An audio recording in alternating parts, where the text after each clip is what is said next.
El manejo y tratamiento de una quemadura debe ser multidisciplinario. La nutrición es un paso importante para la evaluación y rehabilitación del paciente quemado. Para entender este abordaje hay que comprender lo que la nutrición aporta en este tipo de pacientes. Para poder explicar esto, primero hay que comprender cómo funciona el metabolismo en un individuo sano y este comprende del gasto energético total. A su vez, el gasto energético total presenta tres componentes importantes: el gasto energético en reposo, la actividad física y el efecto térmico de los alimentos.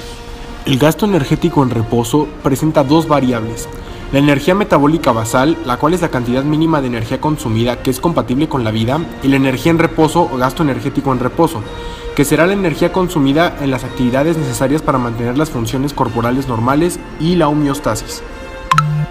El efecto o factor térmico de los alimentos va a consistir en dos variables al momento de alimentarnos.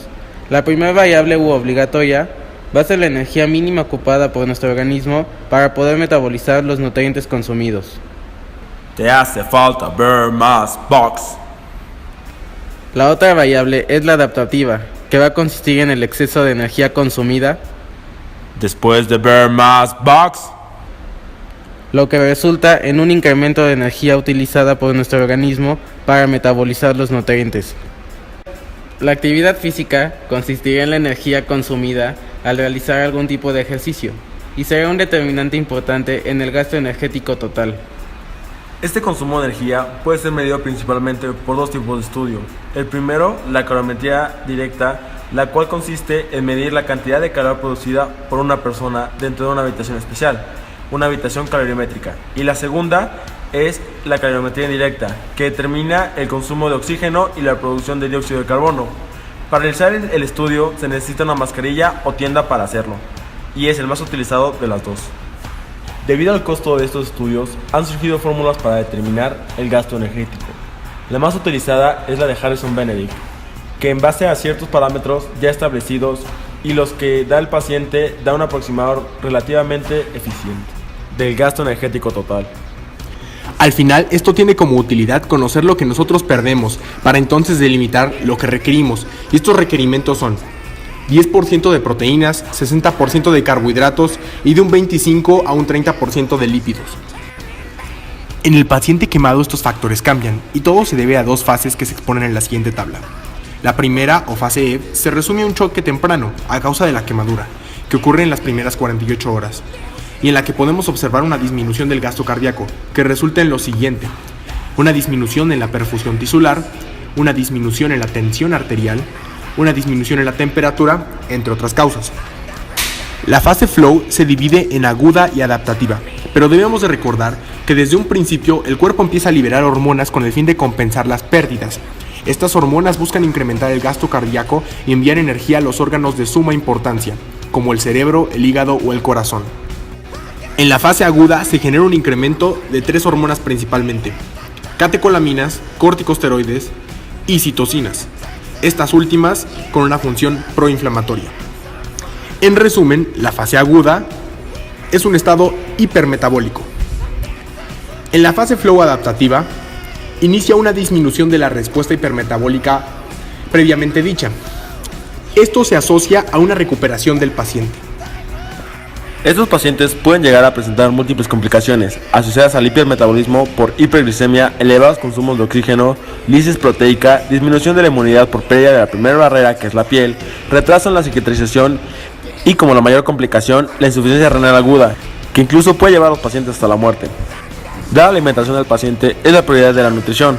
La mejor vía es que el propio paciente pueda ingerir sus propios alimentos, pero como sabemos, estos pacientes van a pasar por diferentes complicaciones, por lo cual la sonda es la vía de alimentación de preferencia. La sonda nasoduodenal siempre va a estar por encima de la sonda nasogástrica, ya que va a prevenir complicaciones como el reflujo y la úlcera de Curling. Es importante colocarla en las primeras 12 a 24 horas para prevenir la translocación bacteriana y el hilio paralítico. Por lo mencionado anteriormente, es importante tener un chequeo continuo del paciente en sus laboratorios, como la medición de hematocrito, los leucocitos, la glicemia, el balance nitrogenado en orina de 24 horas, las proteínas séricas, específicamente la albúmina, la creatinina con urea plasmática y el potasio. La medición del nitrógeno es de vital importancia, ya que su balance nos va a dar la pauta para saber si el aporte de proteínas que estamos dando es el correcto. Lo que ocurre en los pacientes quemados es que al principio van a eliminar más nitrógeno del que obtienen a través de la dieta. Por tal motivo, el objetivo de la nutrición del quemado es que esta relación se vuelva neutra. Las distribuciones de la dieta van a cambiar para los pacientes quemados, ya que como hemos visto anteriormente, estos van a pasar por distintas alteraciones que van a modificar los requerimientos de energía. La distribución recomendada para los quemados va a ser que de proteínas se dé de 20 a 25%, en carbohidratos del 60 al 70% y de lípidos menos del 15%. Los objetivos generales de la nutrición del quemado van a ser promover una rápida cicatrización y recuperación de las lesiones por quemadura, minimizar el riesgo a complicaciones, de ahí mantener un aporte nutricional óptimo, minimizar alteraciones metabólicas durante el tratamiento. Por otro lado, los objetivos específicos van a ser administrar una dieta por vía integral lo más pronto posible para poder acelerar la fase de recuperación del paciente, mantener el peso del paciente y minimizar complicaciones que puedan ser hiperglicemia e hipertrigliceridemia.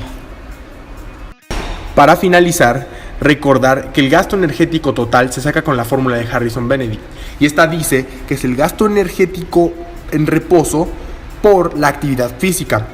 Se da un resultado y este resultado es multiplicado en base a la situación en la que se encuentra el paciente, ya sea una quemadura, un trauma, una cirugía, etc.